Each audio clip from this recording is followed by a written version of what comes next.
adalin mutum mai kyakkyawan zuciya da son jama'a. Mai kishin al'ummarsa. Mai tausayi da jin kan talakawa. Mara girman kai, mai sauƙin kai. Sarkin shidimtawa al'umma.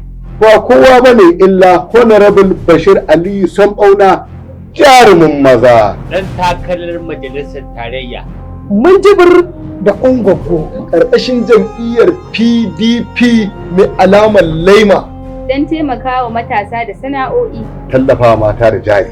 Mu zaɓi Honorable Bashir Aliyu Sambauna a matsayin ɗan takarar majalisar tarayya Minjibir da Ungwaggo. A wannan karan babu batun shinkafa da wake. Domin wake ɗaya tak yake ɓata gari. A wannan karan mun shirya tsaf. Domin kawar da koma bayan da muka samu a Minjibir da Ungwaggo. Sakamakon rashin sanin yes da no a majalisa. Jama'a mu zaɓi Honorable Bashir Aliyu Sambauna. Jajirtacce. Jajirtacce ɗan gwagwarmaya. Ɗan boko turanci kamar a ingila. Domin ci gaban al'ummar Minjibir da Ungwaggo. Ƙarƙashin jam'iyyar PDP mai alamar lema. Honorable Bashir Aliyu Sambauna shine zaɓo. Honorable Bashir Aliyu Sambauna zaɓinka, zaɓina.